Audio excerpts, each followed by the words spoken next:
خالق هستی. انسان در جستجوی معنا، فصل اول، پارت 8.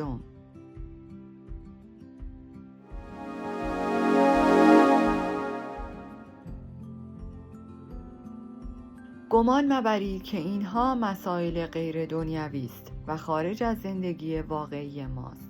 واقعیت این است که شمار کسانی که شایستگی رسیدن به چنان معیارهای اخلاقی والایی دارند انگشت شمار است. در میان زندانیان تنها معدودی بودند که آزادی کامل درونی خود را حفظ کردند و به چنان ارزش‌هایی که ارمغان رنج‌هایشان بود دست یافتند. اما حتی یک نمونه از این دست شاهد بسنده‌ای است که نیروی درونی بشر او را برگزید و بر سرنوشت سوری خود پیروزش گرداند. تنها در اردوگاه کار اجباری نیست که میتوان چنین مردانی را یافت. بشر در همه جا با سرنوشت و با فرصت دستیابی به چیزی از راه رنجهایش رویاروی است. بهتر از سرنوشت بیماران و به ویژه بیمارانی را مثال بیاوریم که غیر قابل علاج هستند. یک بار نامه جوان معلولی به دستم افتاد که برای دوستی نوشته بود که چیزی از عمرش باقی نیست و حتی عمل جراحی هم فایده‌ای نخواهد داشت. و بعد هم نوشته بود فیلمی را به یاد می آورد که در آن مردی را تصور می کرد که به شیوهی شجاعانه و با رشادت در انتظار مرگ بود. این پسر معلول فکر می کرد که برخورد این مرد با مرگ سیر کمال او را می نمایاند که چنان بزرگ منشانه به پیشواز مرگ می رفت و نیستی مادی را پذیرا می دانست. سالها پیش فیلمی به نام رستاخیز از یکی از کتاب‌های تولستوی بر روی اکران آمد.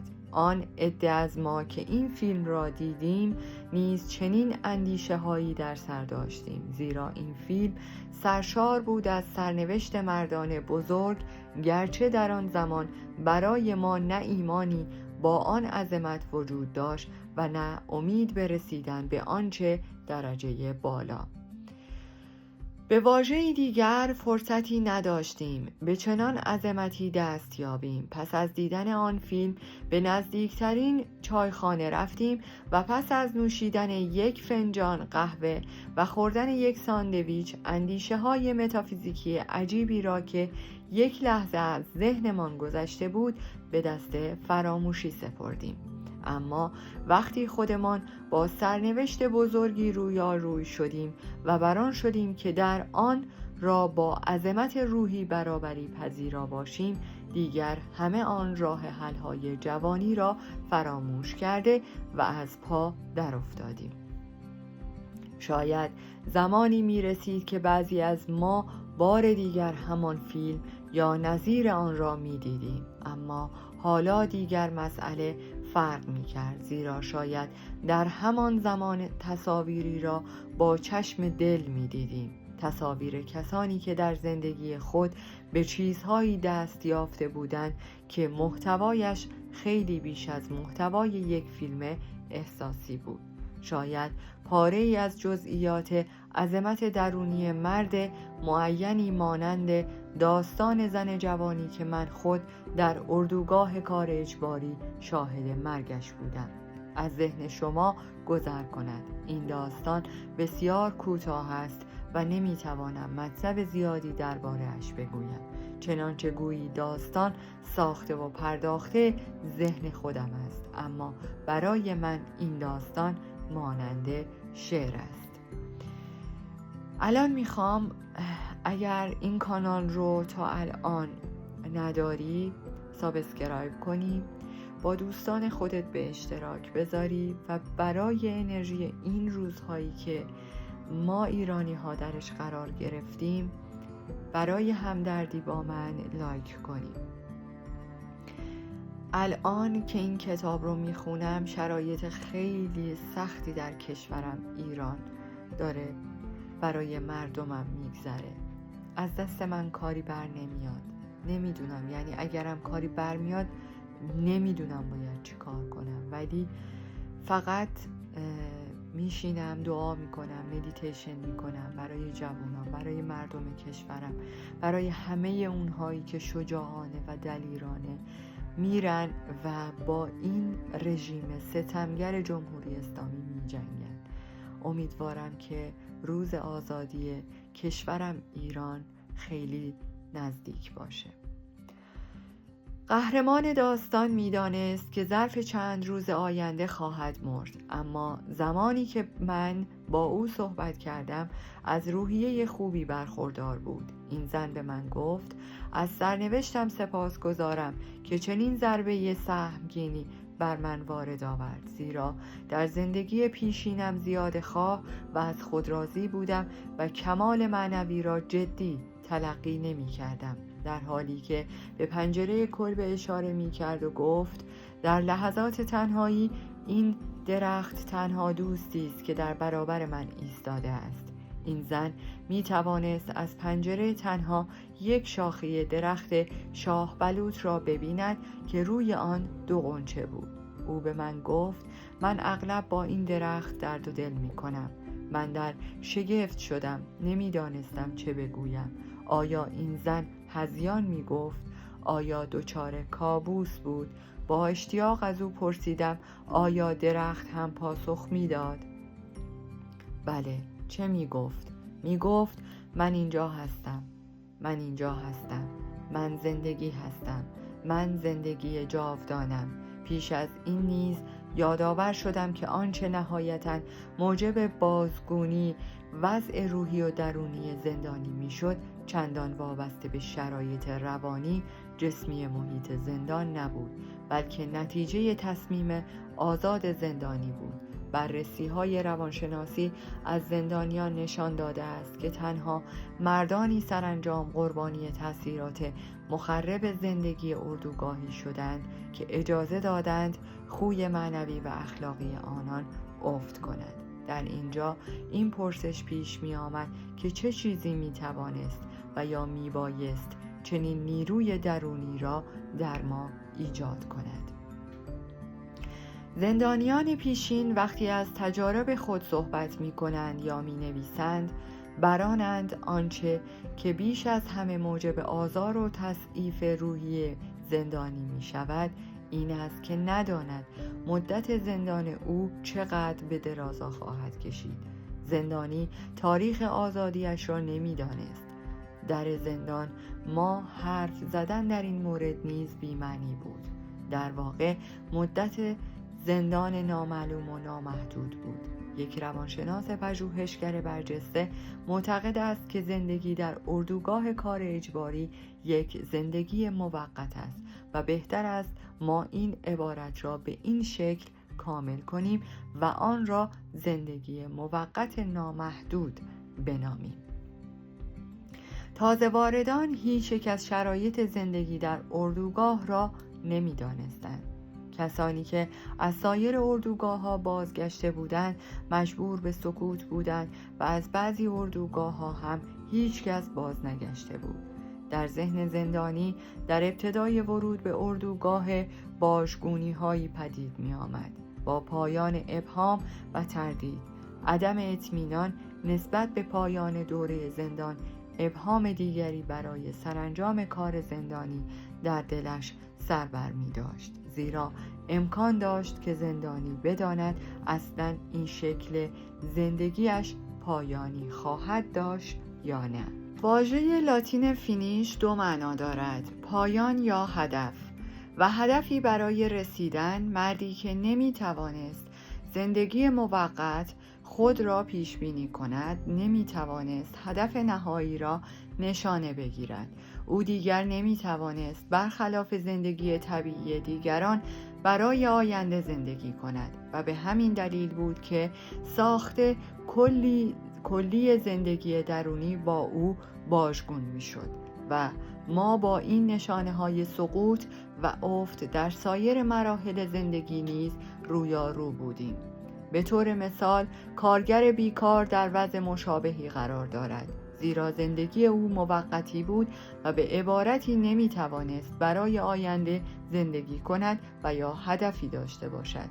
پژوهش‌هایی که در مورد معدنچیان بیکار انجام گرفته است نشان می‌دهد که آنان از نوعی مرحله دگرگون شده ویژه‌ای، مرحله درونی که برخاسته از وضع نابسامان دوران بیکاری آنان است، رنج می‌برند.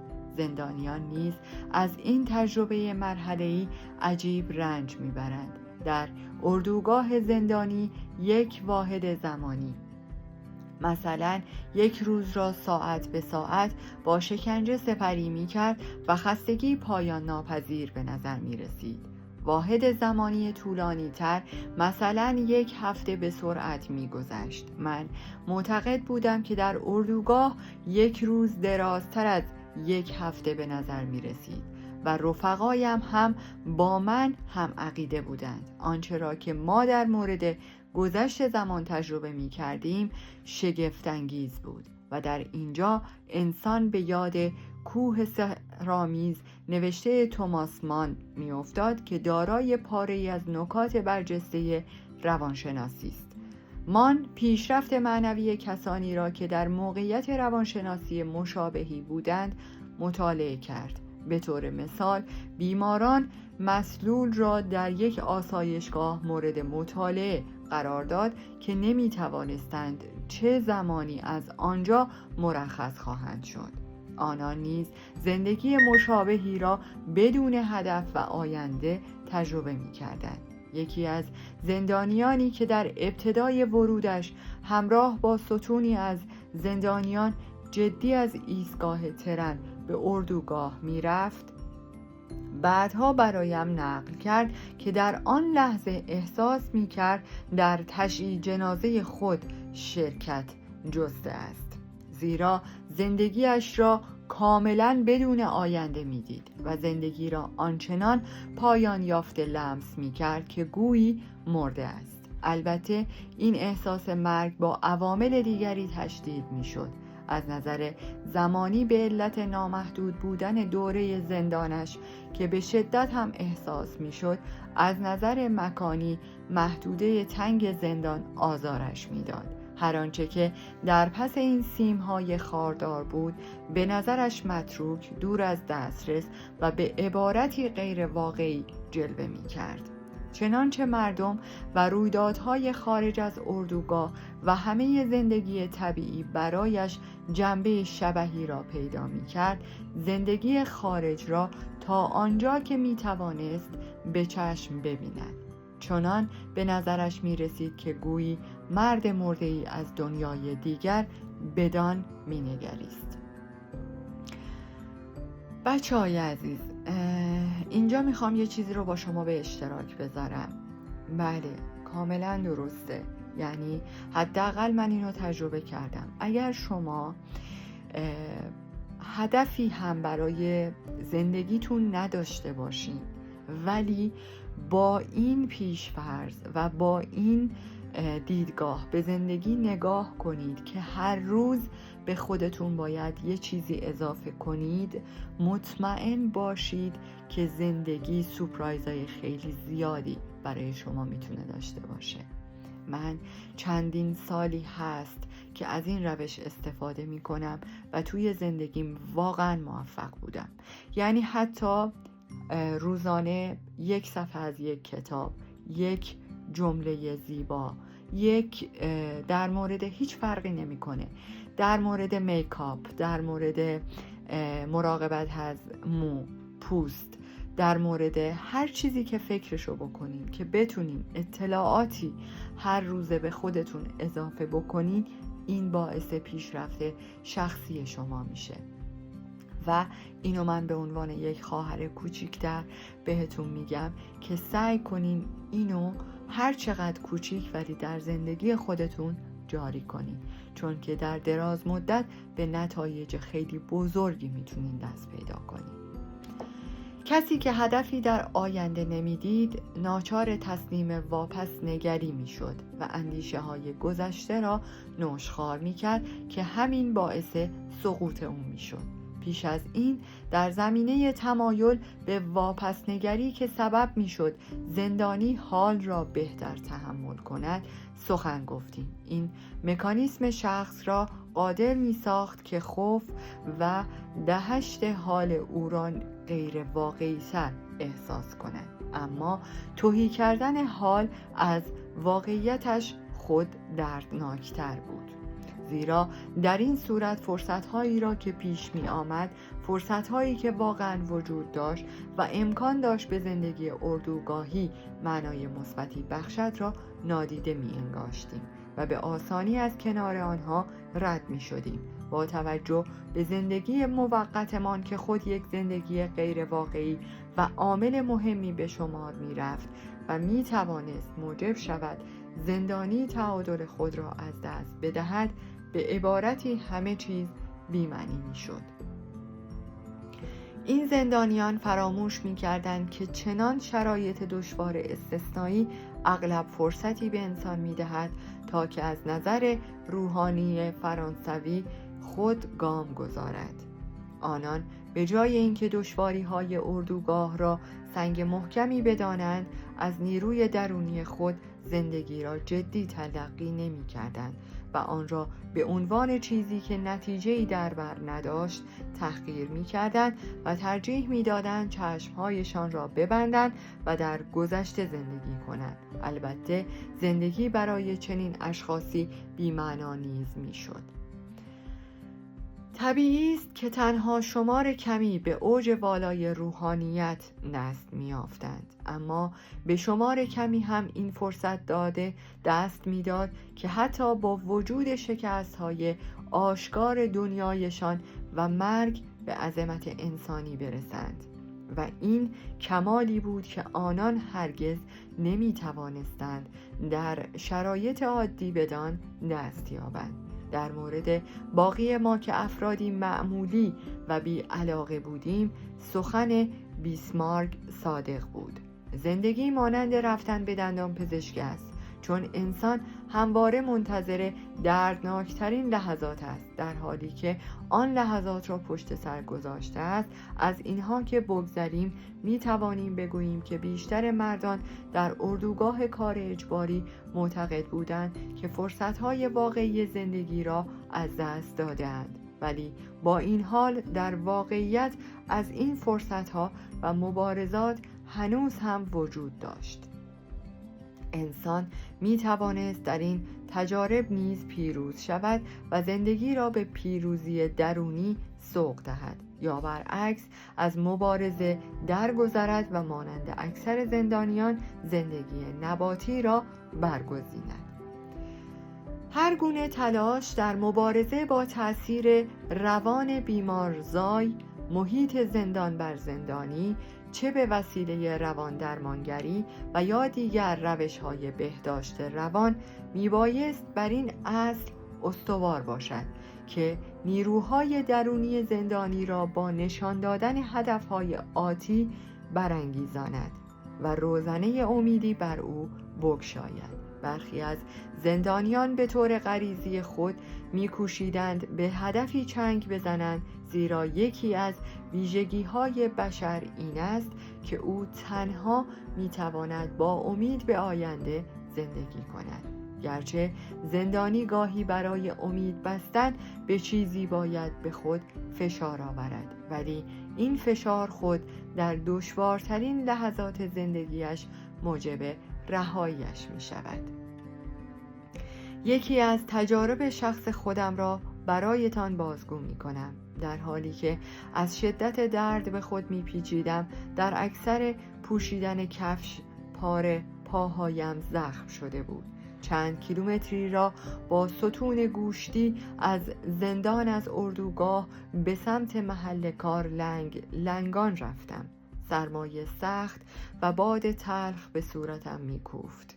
پیوسته به مشکلات کوچک بی پایان زندگی سراسر مشقت بار خود می‌اندیشیدم، به اینکه غذا امشب چه خواهد داد، اگر به عنوان یک جیره اضافی یک تکه سوسیس بدهند آن را با تکه نانی عوض کنم، یا آخرین سیگارم را که 2 هفته پیش به دستم آوردم با یک کاسه سوپ مبادله کنم.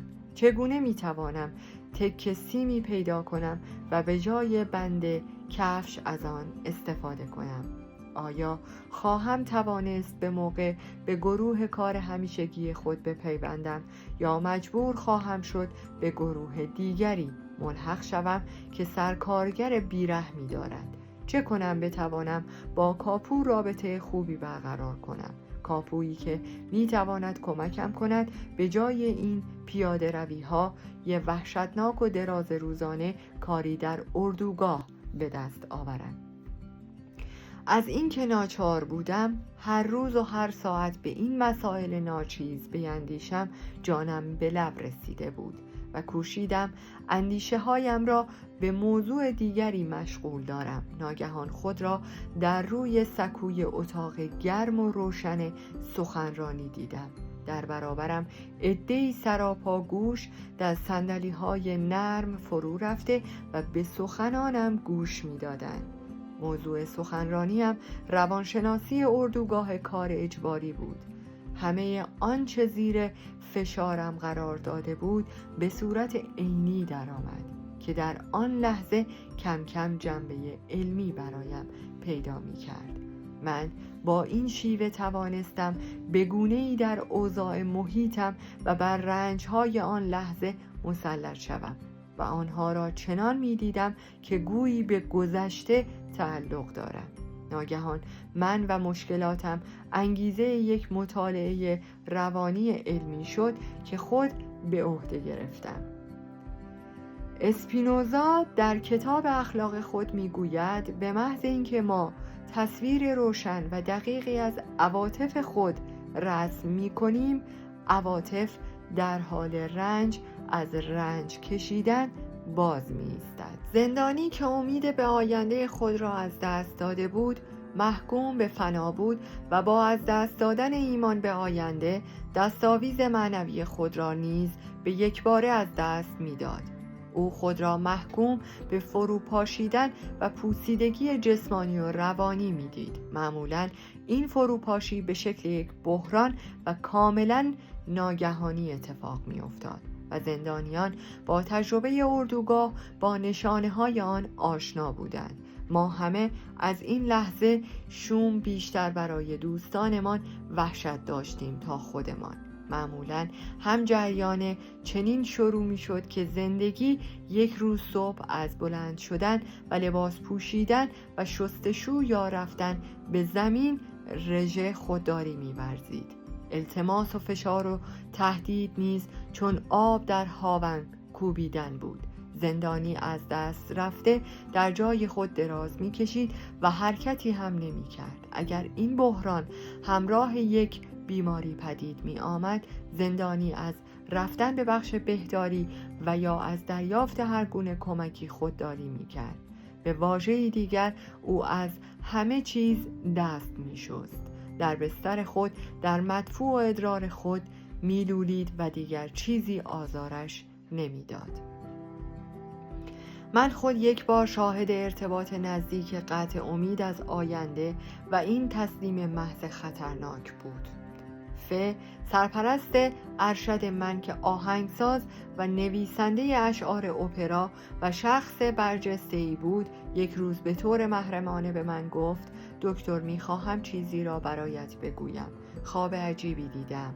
در خواب ندایی به گوشم رسید که می‌توانم آرزویی در دل بکنم و بگویم چه می‌خواهم بدانم و به همه پرسش‌های من پاسخ داده خواهد شد. فکر می‌کنی چه پرسیدم؟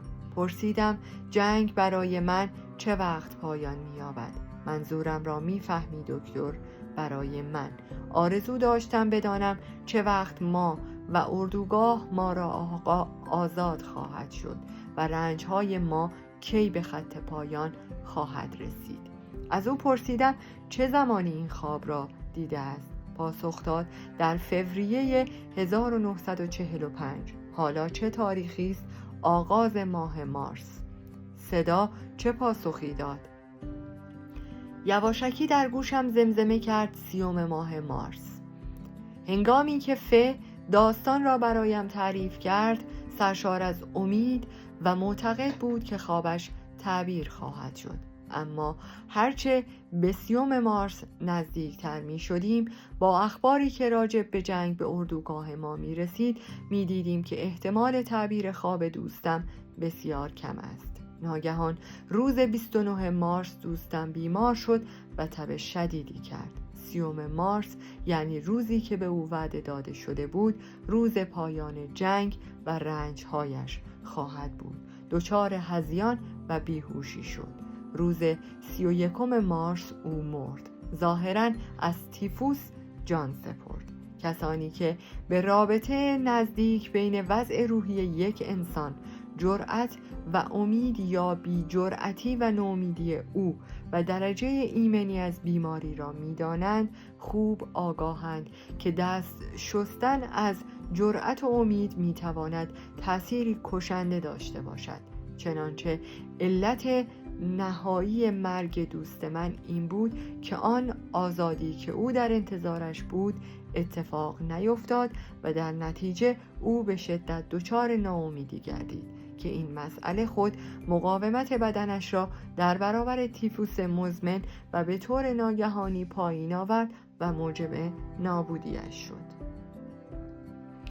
ایمان او به آینده و اراده او برای زیستن فلج شد و بدنش بیماری را پذیرفت و سرانجام صدای عالم خواب به حقیقت پیوست. مشاهدات من از این یک مورد و نتایجی که از آنها گرفتم با یافته ها و مشاهدات سرپزشک اردوگاه کاملا مطابقت می کرد. وی می گفت میزان مرگ و میر از کریسمس 1944 تا سال نو 1945 بسیار بیشتر از پیش بوده. این پزشک معتقد بود توجیهی که برای این قوس صعودی می توانیم بیابیم شرایط سخت بیگاری یا رژیم بدتر غذایی یا تغییر هوا یا شیوع بیماری های مصری نبود، بلکه تنها به این دلیل بود که اکثر زندانیان به این امید زنده بودند که فکر می‌کردند برای کریسمس به خانه‌های خود باز خواهند گشت و چون کریسمس نزدیک می‌شد و هیچ خبر امید بخشی دریافت نمی‌کردند، میل به زندگی در آنان کاهش می‌یافت و ناامیدی بر وجودشون چیره می‌گشت که این خود تأثیری بس خطرناک و نیروی مقاومتیشان را بسیار زیاد پایین می آورد و دچار مرگ و میر آنها می شد. همانطوری که پیشتر یادآور شدم، هر گونه تلاش برای حفظ نیروی درونی زندانی در اردوگاه باید در جهت نشان دادن هدفی در آینده انجام می شد. چنانچه نیچه میگوید کسی که چرایی برای زیستن داشته باشد از پس هر چگونه‌ای نیز برمی آید و این می تواند یک شعار هدایت کننده برای تلاش‌های روان درمانی گرایانه و بهداشت روانی زندانیان باشد. باید هر وقت فرصتی دست میداد چرایی یعنی یک هدف به زندانیان میدادیم تا بتوانیم برای تحمل چگونگی وحشتناک زندگیشان به آنان نیرو ببخشیم. وای بر کسی که دیگر معنایی در زندگیش نمی‌یافت، هدفی و مقصودی هم نداشت، چه خود را در چنین حالتی تهی می‌دید و قادر به ادامه زندگی نبود و به این ترتیب بود که دیگر دیری نمی‌پایید پاسخی که این فرد گمگشته به همه بحث‌های امید بخش می‌داد و آن را رد می‌کرد یکی بود: من دیگر چیزی از زندگی نمی‌خواهم و دیگر چه پاسخی می‌توانستم به چنین شخصی بدهم. در چنین مرحله‌ای به آنچه که واقعاً و جدا نیاز بود، یک تغییر ریشه‌ای در نگرش و طرز تفکر ما به زندگی بود. ما نه تنها باید چنین حالتی را در خود بازسازی می کردیم، بلکه باید به سایر مردان نومید و افسرده نیز می آموختیم که آنچه اهمیت دارد این است که زندگی از ما چه می خواهد، نه اینکه ما از زندگی چه انتظاری داریم. ما دیگر نباید درباره معنای زیستن پرسشی می کردیم، بلکه باید در مورد خودمان به عنوان کسانی که مورد بازخواست زندگی قرار گرفته‌اند و هر روز و هر ساعت باید پاسخ دهند می اندیشیدیم. پاسخی که ما می دادیم نباید با واژه و اندیشه می بود، بلکه با کردار راستین و به رفتاری راستین جلوه می کرد. زیرا زندگی نهایتاً به معنای مسئول بودن برای یافتن پاسخ راستین به دشواری‌ها و مشکلات آن و انجام وظایفی است که پیوسته فرا راه هر فردی قرار می‌گیرد. این وظایف و در نتیجه معنای زندگی نزد افراد مختلف و لحظه به لحظه به شکل متفاوتی بروز می‌کند. از این رو تعریف معنای زندگی و دادن یک فرمول ناممکن است. هرگز نمی‌توانیم پرسش‌هایی در مورد معنای زندگی را با عبارت گسترده و کلی پاسخ دهیم. زندگی به معنای چیز مبهم نیست، بلکه برعکس چیزی است بسیار واقعی و قابل لمس. همان گونه که وظایف موجود در زندگی نیز بسیار واقعی و لمس پذیرند، این وظایف سرنوشت بشر را که ویژه خود اوست می سازد. هیچ فرد یا هیچ سرنوشتی را نمی توان با فرد یا سرنوشت دیگری مقایسه کرد. هیچ موقعیتی تکرار نمی گردد و به هر موقعیتی پاسخ متفاوتی باید داده شود. گاهی موقعیتی که مرد در آن قرار می گیرد ایجاب می کند با عملی که در پاسخ به آن موقعیت در پیش می گیرد سرنوشتش را شکل ببخشد. گاهی اگر از فرصت استفاده کند و به وضع موجود و آنچه هست بیندیشد برایش سودمندتر خواهد بود. گاهی نیز لازم است سرنوشت خود را بپذیرد و رنجهایش را تحمل کند. هر موقعیتی با استثنایی بودن خود مشخص می شود و هماره یک پاسخ راستین برای هر مشکلی که در پیش روی اوست وجود دارد. در پایان از شما دوستان عزیزم می خواهم برای حمایت بیشتر ما کانال ما را به دوستان خود معرفی کنید. برای انرژی بیشتر ما رو لایک کنید و برای ادامه پرقدرت‌تر سابسکرایب. تا درودی دیگر، درود و 200 بدرود.